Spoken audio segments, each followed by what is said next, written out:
Mr. Greedy by Roger Hargreaves.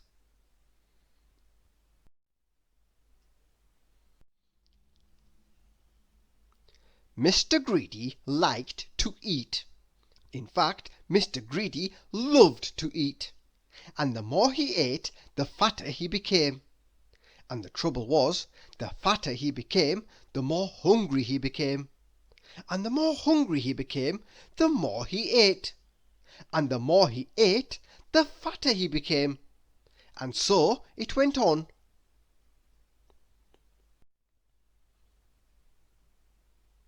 Mr. Greedy lived in a house that looked rather like himself. It was a roly-poly sort of a house.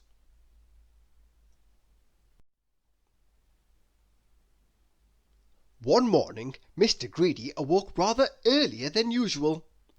He'd been dreaming about food, as usual, and that had made him wake up feeling hungry, as usual. So Mr. Greedy got up, went downstairs and ate the most enormous breakfast.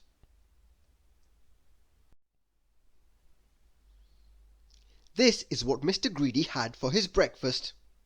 Toast, 2 slices. Cornflakes, 1 packet. Milk, 1 bottle. Sugar, 1 bowlful. Toast, 3 slices. Eggs, 3 boiled. Toast, 4 slices. Butter, 1 dish. Marmalade, 1 pot.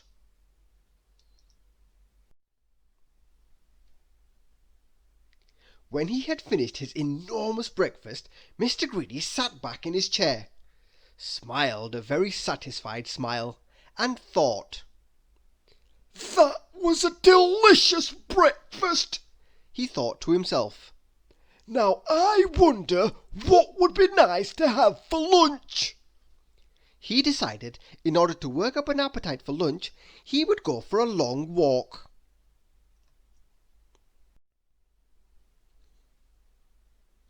That morning Mr. Greedy walked and walked and walked.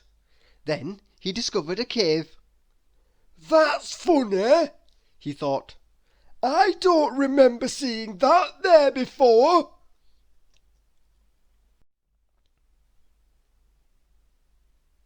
Mr. Greedy, being a curious sort of a fellow, decided to explore. He entered the dark cave. Inside he discovered some giant steps leading upwards. Mr. Greedy, being a curious sort of a fellow, decided to climb them. They were very steep and very difficult to climb, but with much huffing and puffing, Mr. Greedy climbed up and up. At the top of the steps Mr. Greedy came to a door. It was, without doubt, the biggest door that Mr. Greedy had ever seen, and it wasn't quite shut. Mr. Greedy, being a curious sort of a fellow, decided to see what was on the other side of that door. So Mr. Greedy squeezed himself through the crack in the door, and there before him was an amazing sight, the biggest room in the world.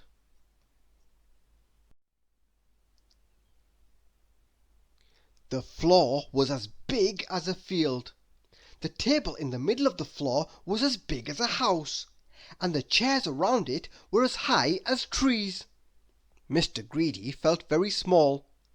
Then he sniffed. Coming from somewhere up on top of that gigantic table was the most delicious foody smell that Mr. Greedy had ever smelled.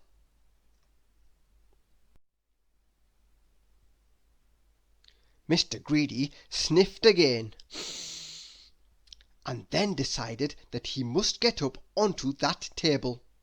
So he began to climb up the leg of the enormous chair. It was very difficult, and it took him a long time. But eventually Mr. Greedy stood on the table. Everything was larger than life.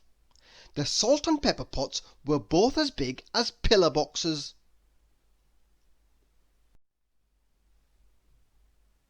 There was a bowl of fruit on the table. and Mr. Greedy tried to lift one of the oranges.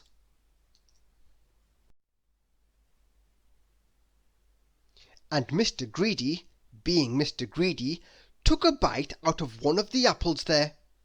Then he looked around.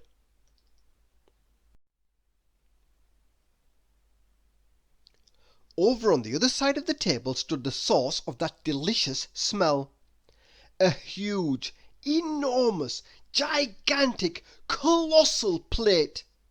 And on the plate, huge, enormous, gigantic, colossal sausages the size of pillows. And huge, enormous, gigantic, colossal potatoes the size of beach balls. And huge, enormous, gigantic, colossal peas the size of cabbages. Mr. Greedy hurried across the table towards the plate, and, being Mr. Greedy, began to eat.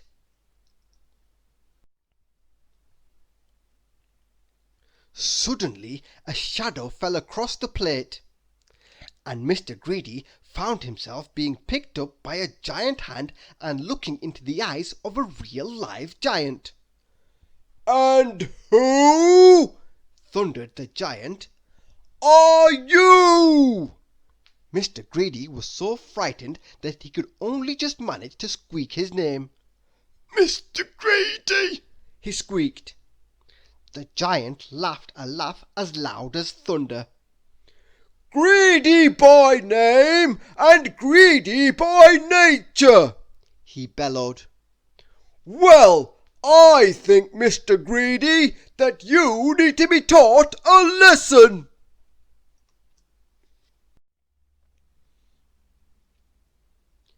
And what a lesson it was! The giant made Mr. Greedy eat up everything on that huge, enormous, gigantic, colossal plate. When he had finished, Mr. Greedy felt very ill indeed, as if he would burst at any minute. "Now," said the giant in a much quieter voice, "do you promise never to be greedy again?"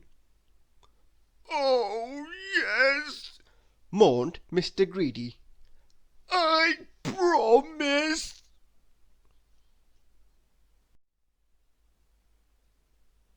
"Very well," said the giant. "Then I'll let you go."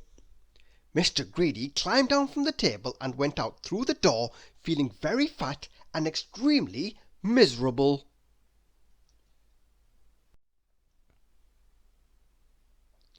And do you know, from that day to this, Mr. Greedy has kept his promise. And do you know something else as well? Mr. Greedy doesn't look like he used to look any more. He now looks like this, which I think suits him a lot better, don't you? So if you know anybody who's as greedy as Mr. Greedy used to be, you know what to tell them, don't you?